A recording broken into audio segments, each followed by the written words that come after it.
Once again, everyone's talking about Deegan, and straight into it from a fan question for you, RV. Spike Dog 315. Should everyone stop criticism and appreciate the skill?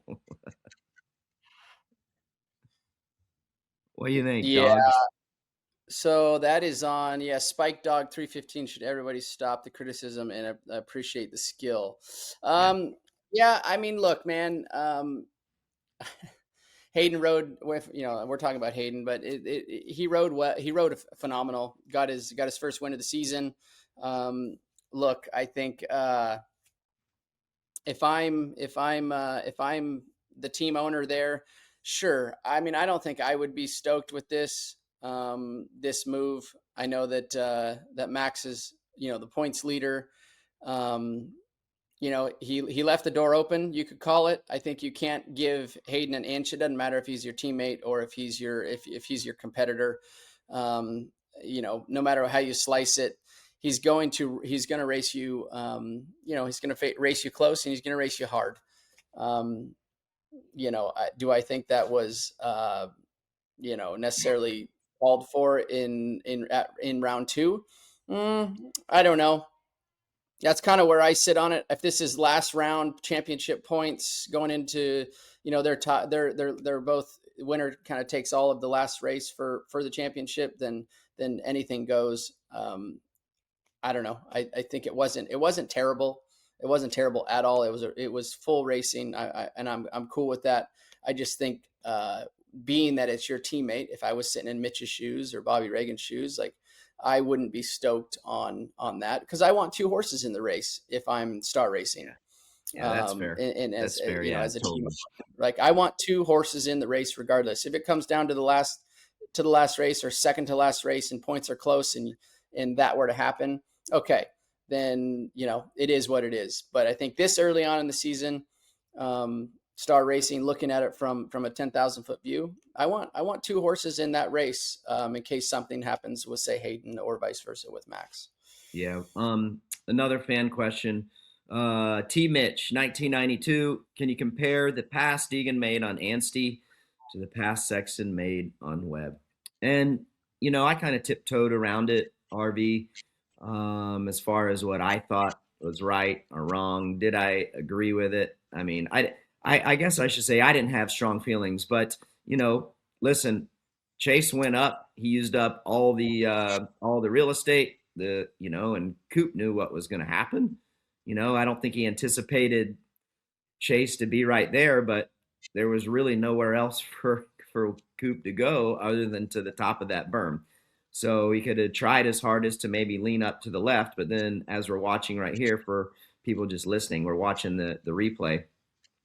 The reason that I didn't have strong feelings about the Haiden situation and the Max situation is because, I mean, I this is what I think. I think that, and I watch Haiden at times. He slides his rear end in practice to turn down tighter. He doesn't always bowl it. There wasn't a lot of ruts in that corner. It was loose on the bottom. So you could argue that he was just trying to tighten up the apex of the corner. I think that for him to slide the tire like that and get it perfectly into Anstie's front wheel and front fork guard, brake guard, would be tough. If that was on purpose, that execution was perfect. I'm not saying that he didn't. I'm not saying that he did it on purpose. I'm not saying that he didn't. He didn't do it. I'm just saying, like, he has slid the rear tire to make a tighter apex. Does it suck, like you said, from a team standpoint, a team ownership standpoint, that Max went down? Absolutely. I just, for that particular situation, I just didn't have strong enough feelings, because he could have easily done it on purpose. He could easily not. I could make a fair point to say, he was just sliding the tire to, again, tighten up that apex. If it wasn't Deegan, no one would be saying, I do feel strong about this. If it wasn't Deegan and someone slid their tire to make a tighter apex, I don't think it would be such a hot topic. That's what I think. I think it's subjective to who it was. sadly. Yep, RC, and I think what you're looking back at that replay, the turn before, the 90 before, Max actually went wide right here. See right there, he gave up a lot of time right there. Then he only had to go double. So looking at it, he should have just let Haiden totally take the main line, stay away from him, and try to execute a pass later in the race after that. But he didn't go in there super fast. I see that, he comes in. I just think he should have waited even waited longer to give himself a little more space, just because we know that Hayden's he's not going to give you an inch. He's not going to give you an inch. No, 100%. Everything else, hey, great job by Moseman. Moseman did great. McAdoo, hell of a job for McAdoo.